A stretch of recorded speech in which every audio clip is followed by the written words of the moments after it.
from a place you can't imagine comes a story that's never been told. Africa keeps her secrets well. In a merciless, desolate furnace, an unexpected predator survives.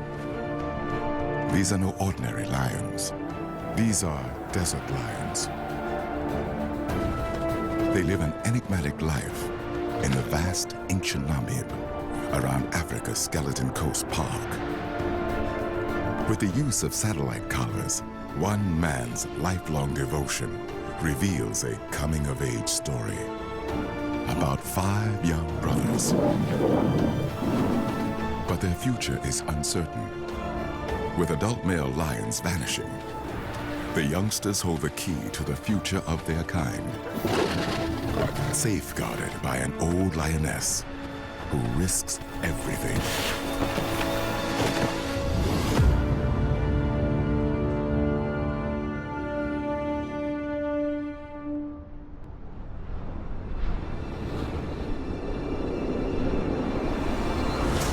In the world's oldest desert, roams a nomadic and extraordinary predator.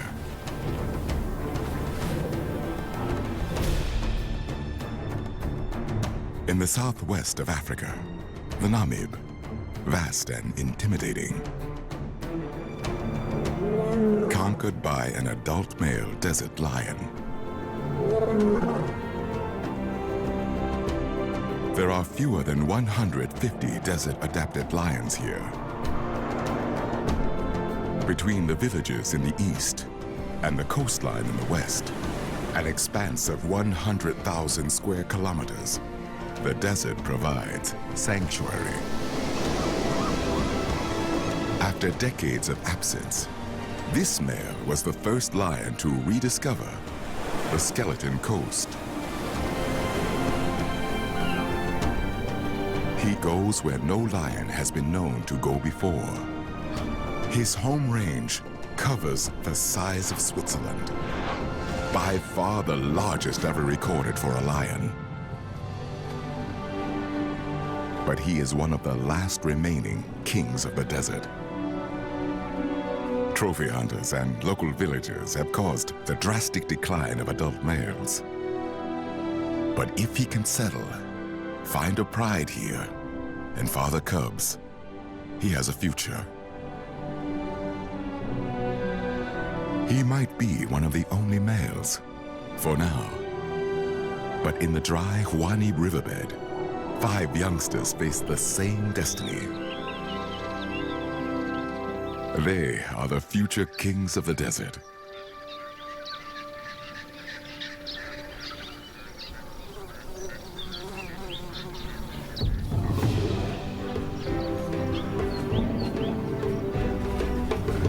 At nearly 2 years old, they are about to reach adolescence. Soon, independence will beckon.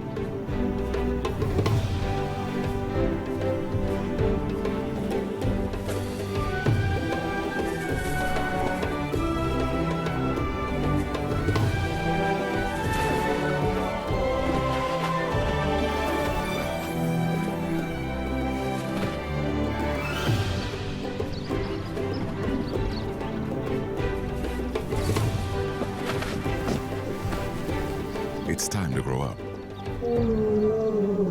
The population is in desperate need of adult males. And they just might make it to adulthood with the help of their 3 mothers. The lionesses are on their way back to their 5 young boys.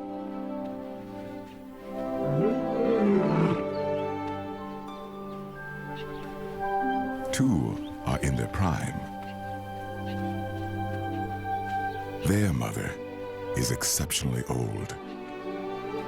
At 17, she's far beyond the average life expectancy of a lion in the wild.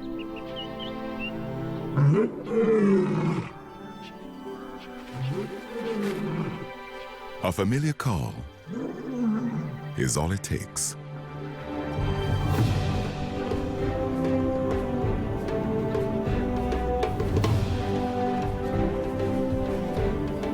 Their enthusiastic greeting is genuine, if a little overboard. They've already outgrown their mothers, but they still behave like cubs, unaware that their maternal bond must break. Young males aren't meant to stay with their mothers.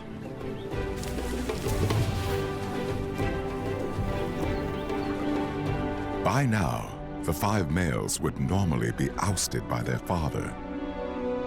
But he is dead. Far away from the safety of the Wanib, he became a victim of the clash between lions and people.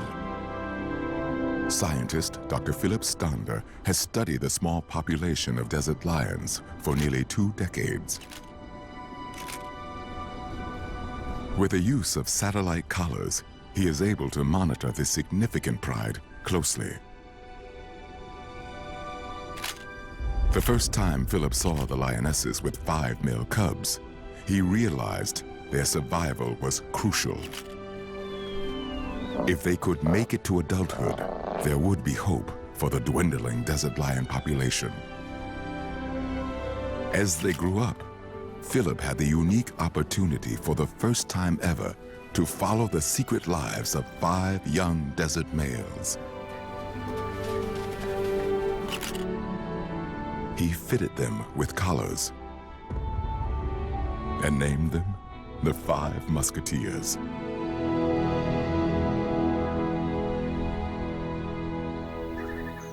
The Wanib riverbed is a lifeline for desert animals. Though it appears dry, there is water deep beneath the ground. Salvation in a seemingly lifeless expanse. Even giraffe have adapted to the desert. The perfect prey for a large pride with such ravenous appetites. Hunting giraffe is the specialty of the old lioness, as Philip has seen for himself.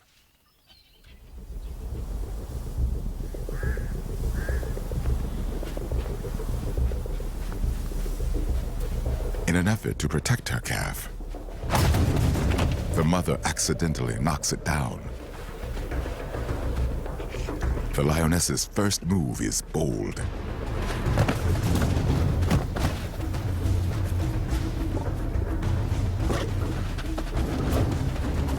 A blow from a giraffe's kick can kill a lion. But her timing is exquisite.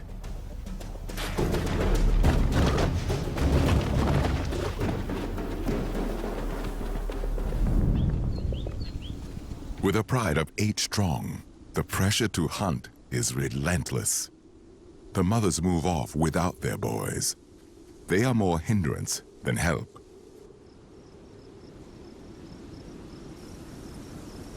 The beginning of a new year.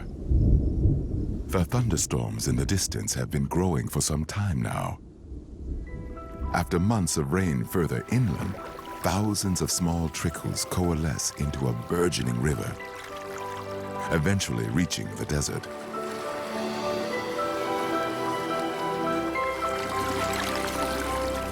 This river of sand transforms into a surreal flow of life-giving water.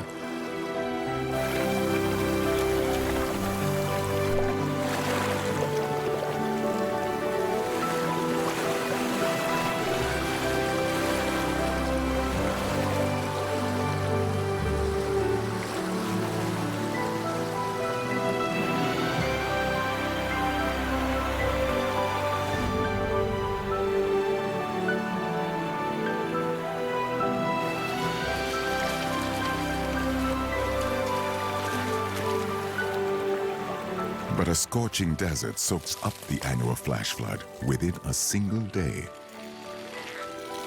Although the Wanib seeps back underground, the hidden moisture spreads into the surrounding desert and brings new life to the surface. And with it, the scattered rains allow the desert a brief celebration.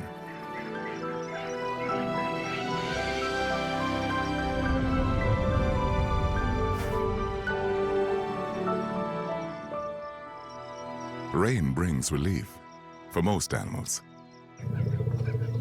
Islands of plenty spread out across the desert.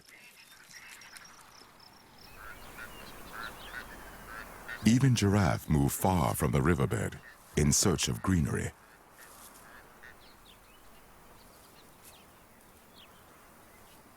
But for the lionesses, it means hardship. Prey has become scarce in their home range.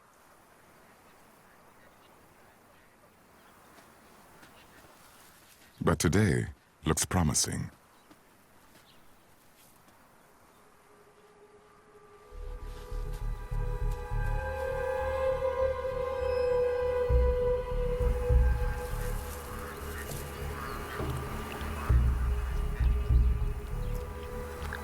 In the desert, hunting success is determined by cooperation.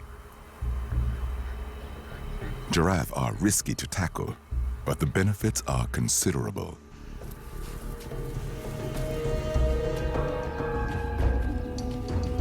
The stalk has begun.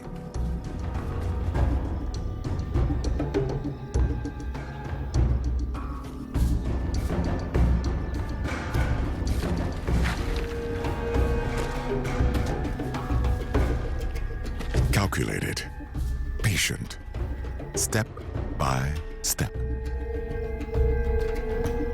The old lioness stays behind. The end game is up to her.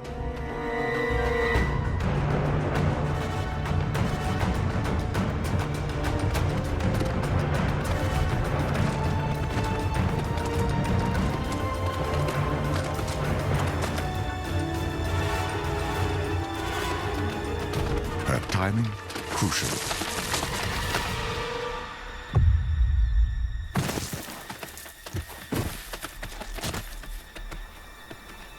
A close call for both, but the old lioness is back on her feet in seconds.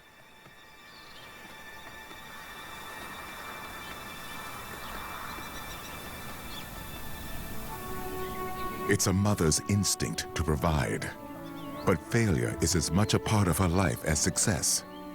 Hunting is never easy, though her muscles will remind her of the impact of her courageous attack for some time. She is tough. Surviving 17 years of hardship in this desert has armed her with resilience and bravery. She seems unbreakable.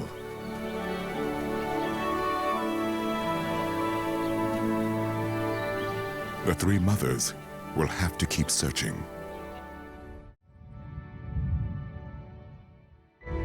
The scattered rains send prey far and wide, away from the dry riverbed.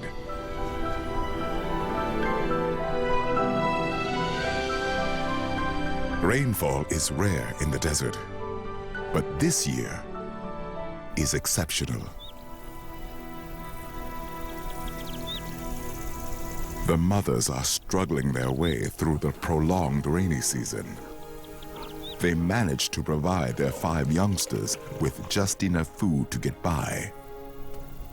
But this oryx kill has come at a cost. The old lioness was injured during the hunt. She is feeling the strain. Her devotion to the 5 young males is what's draining her strength. The harder she has to work to feed them, the less able she is to provide for them.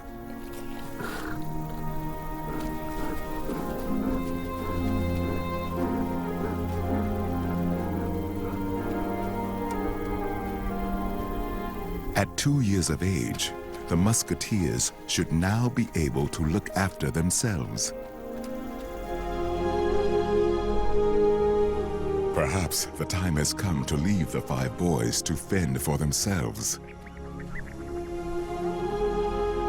A separation might happen if they meet up with the one adult male that's still within their reach. United with the pride, he will oust the 5 youngsters, forcing them into independence. But the rains have led the male far away from the lionesses, into human territory.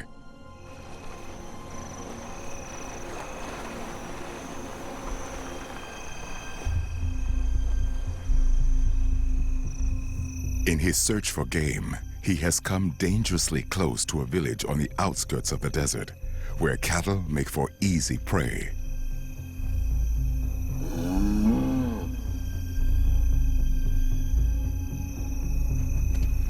They are vulnerable, defenseless. But people have guns and will protect their livestock at all costs.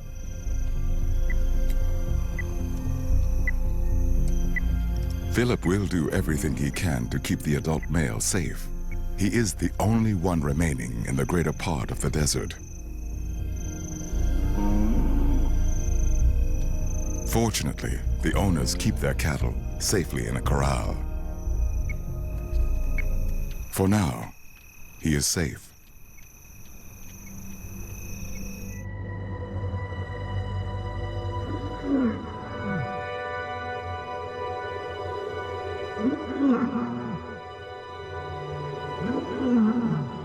The distinctive, broken, and ancient cry of the old lioness. Weakened, she has fallen behind. With her frail roaring, she is trying to reach her daughters.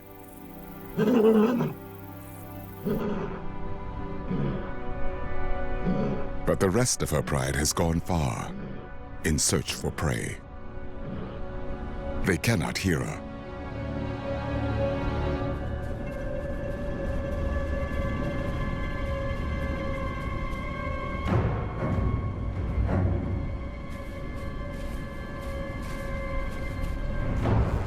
One of the young mothers has spotted a lone oryx in the dunes. This is the ultimate hunt for a desert-adapted lion.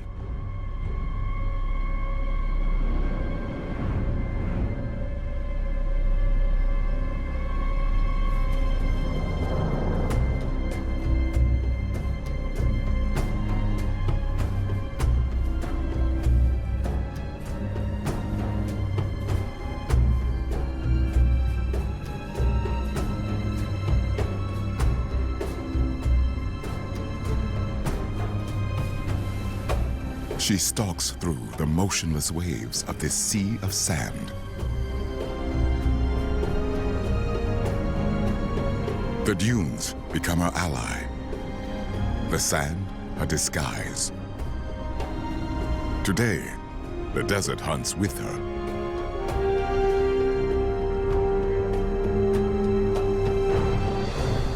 The majority of hunts end in failure. But not today.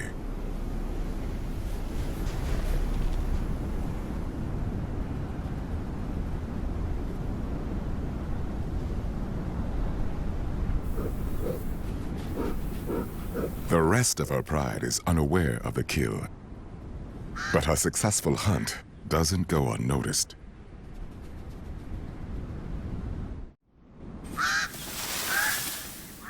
With scavengers on the scene, she can't risk leaving the kill to fetch the rest of her pride.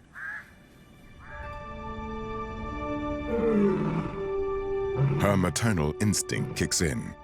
She calls out for the others. Her roar is an invitation.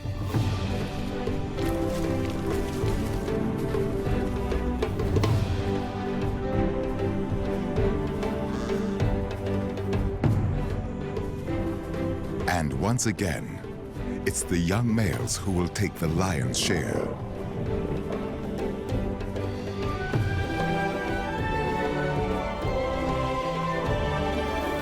A kill is not just food.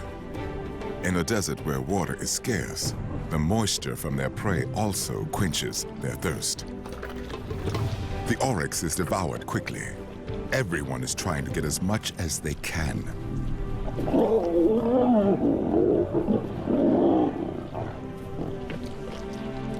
Everyone, except the old lioness, still separated from her pride. Philip hopes they will return with the old lioness, who has now been gone for more than a month. Her collar is out of range. The musketeers are growing in confidence, exploring their shimmering, arid world. The temperature is visible, fluttering ribbons of air twisted by the heat.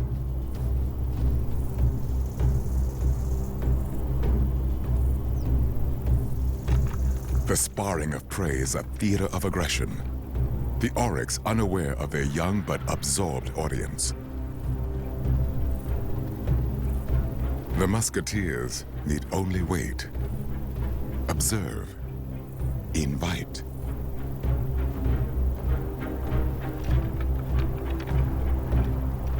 The oryx stir the emerging hunting instinct of a young predator. But in this intense heat, some only have the instinct for shade. Avoiding the hard work and the horns, they prefer a siesta. The three musketeers are still engaged. Only practice makes a perfect hunter.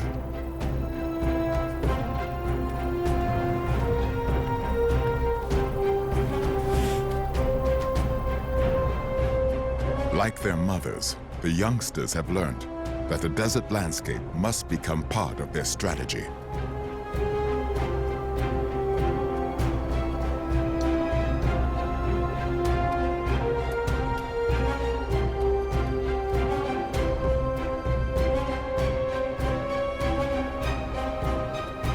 It always pays to get on top of the situation.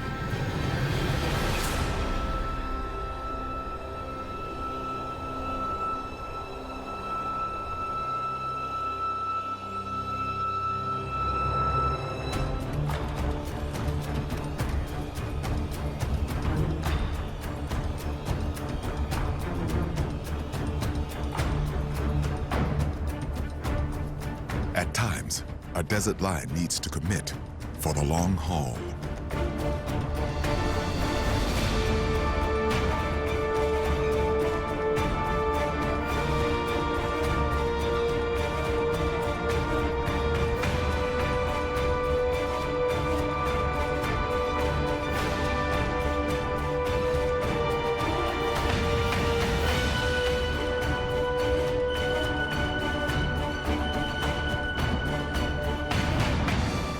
This is why desert lions are a band apart.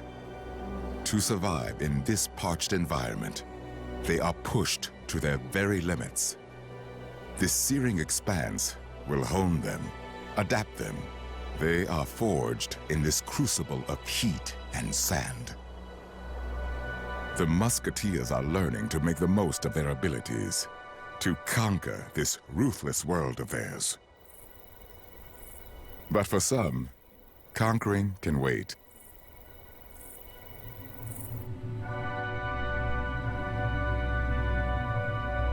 In their eagerness to hunt, the three have become separated from their two indolent brothers.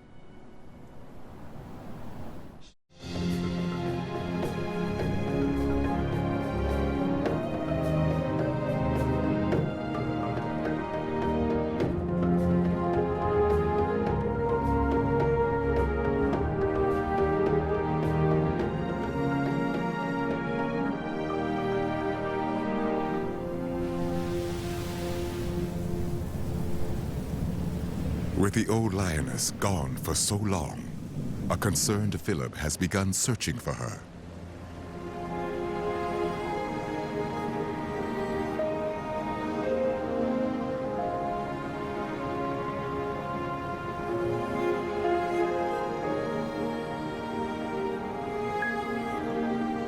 The lionesses have found 2 of the musketeers, but the other 3 are still missing.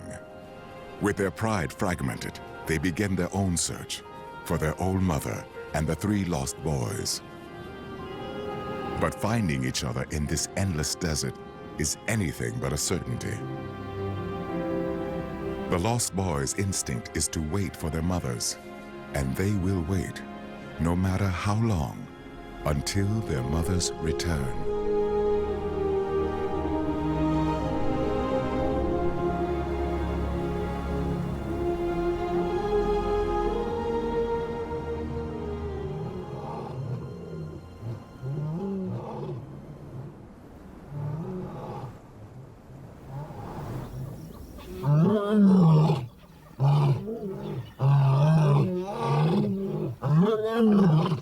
The power of their desperate roars carry far enough to reach the pride.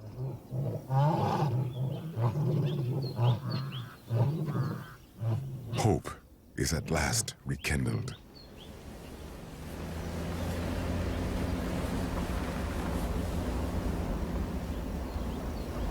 But on the other side of the Namib, there is no more hope.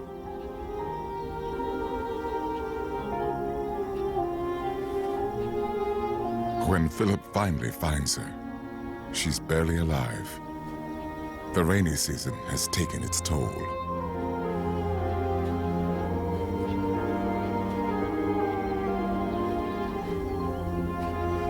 There is nothing he can do. 17 years ago, when Philip first arrived in the desert, the old lioness was only a cub. He's been her companion throughout her entire life. She's been the focus of a lifelong study. To Philip, she's been the most significant lion in the population.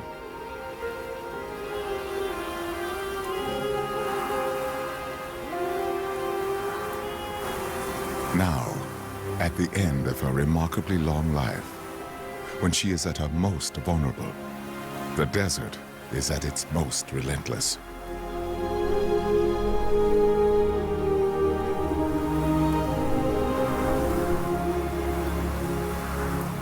It starts to bury her even before she takes her last breath.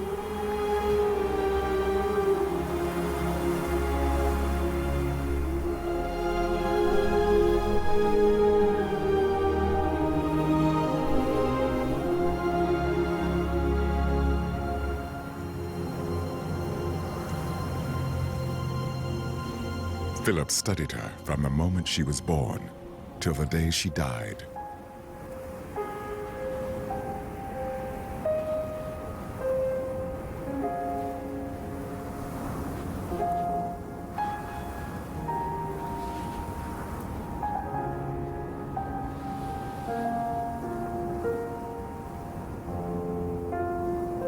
It's a sad milestone in his research, and yet a tremendous achievement.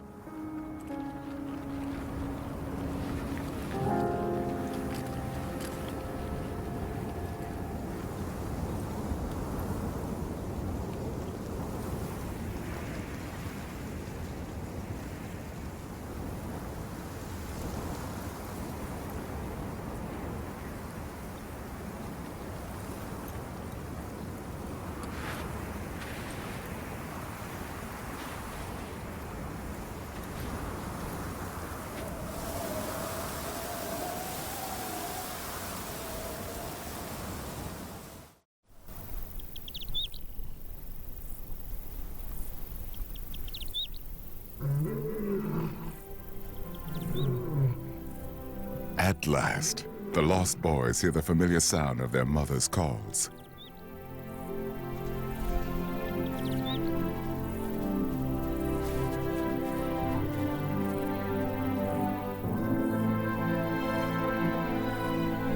After the loss of the old lioness, it's now up to the two young mothers to continue looking after their musketeers.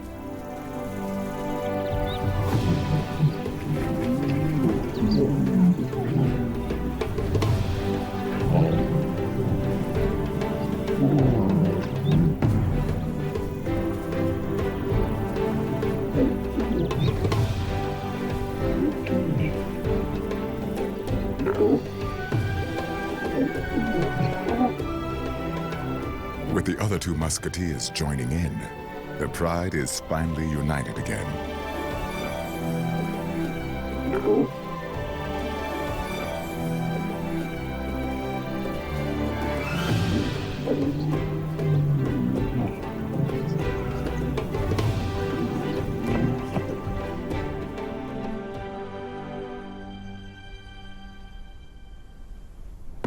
Now, this pride of seven will continue to live by the legacy of the old lioness.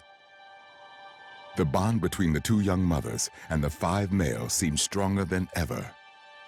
But change is in the air.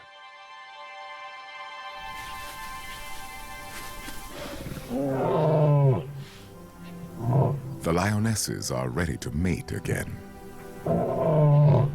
They call for the only adult male within their reach. But there is no answer. If they should find a mate soon, the musketeers will have no choice but to continue life on their own.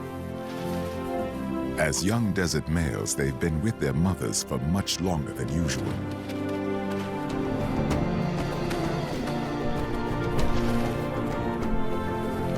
It's been a slow learning curve, but over time, they've made good progress.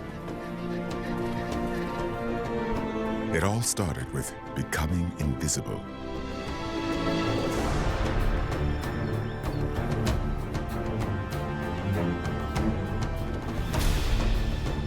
Learning to stalk with coordinated precision.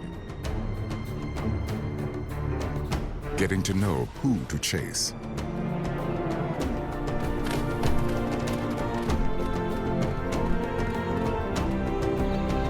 And who to avoid. Making the most of even the smallest opportunity.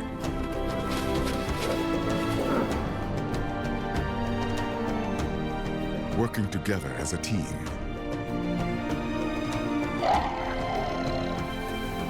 To become efficient and skilled hunters.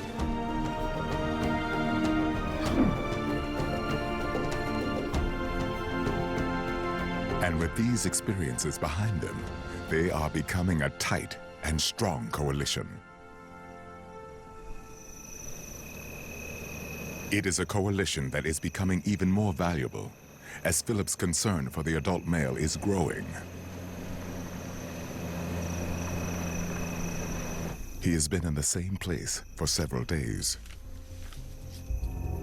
Mapping his satellite transmissions reveals that there has been no movement.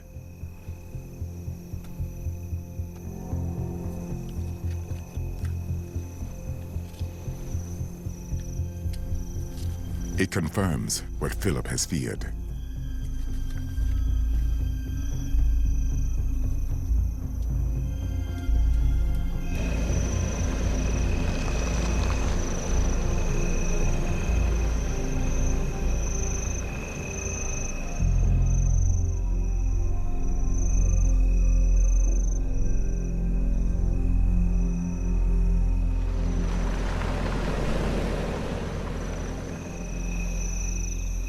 He too fell victim to the human-lion conflict.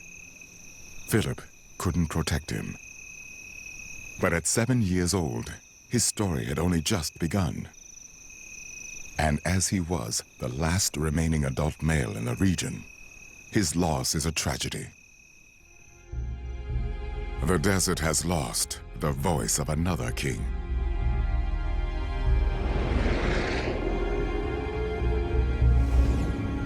It's grown silent.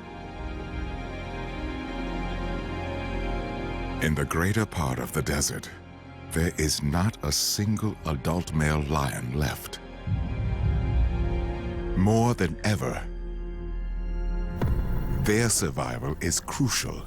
5 musketeers. It's all for one. And every lion for himself when a kill has been made.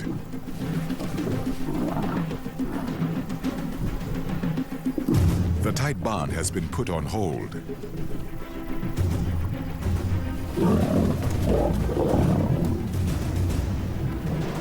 For the moment, there is no brotherly love.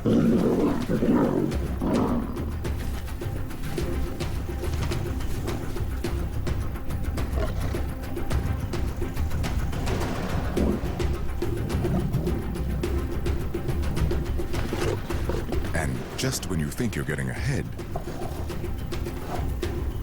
there's a snag.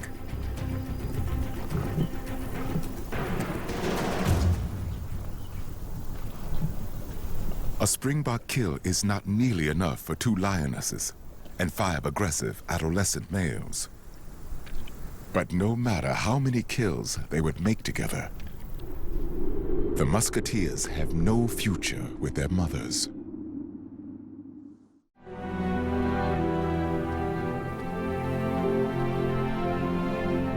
The musketeers are now 3 years old. To them, it's just another day. But their mothers are not just leaving to hunt.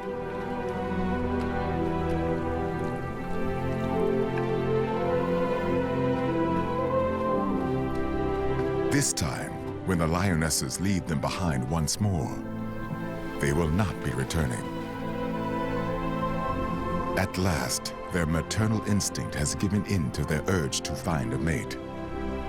And they won't stop searching until they do.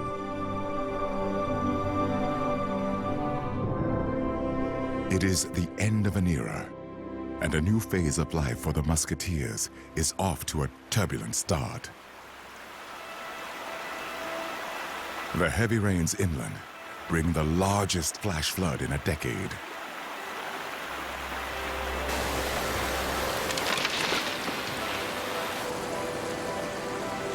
The water carves its way through the desert.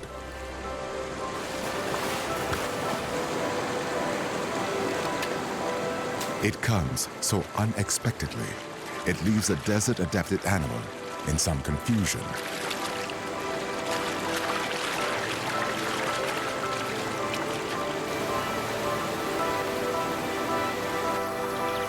The flood is creating islands, shrinking by the minute. And the musketeers find themselves stranded on one of them.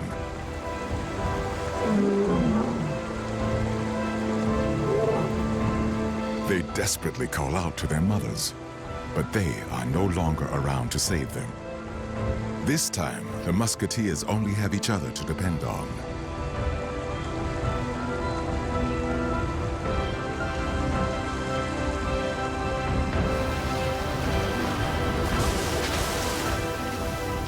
They have never seen so much water in their lives. Their world is falling apart around them, and the water is rising. Soon, their island will be gone. One of the males finally overcomes his fear and leads his brothers out of danger.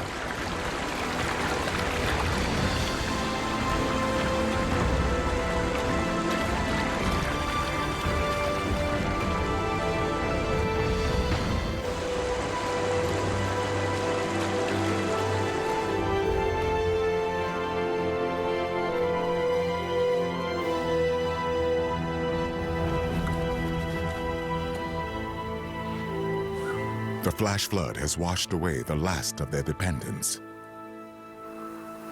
Now they are ready to start their free-roaming, nomadic life.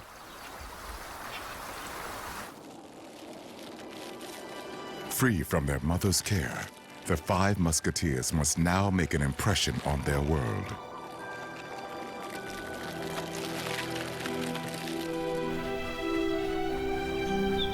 Being independent, they are finally ready to live up to their old mother's legacy.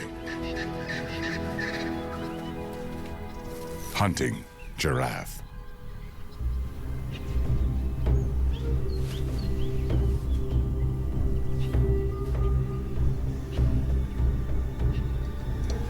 They are focused. They are primed for their biggest challenge yet.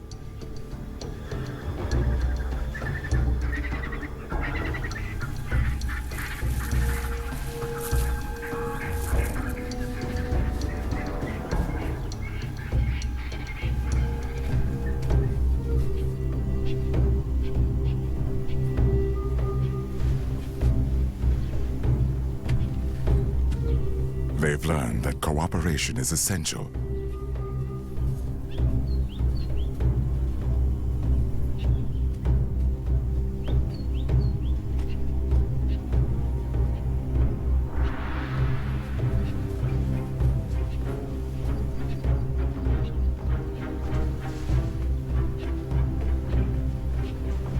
Further down the bank, 2 musketeers get into position.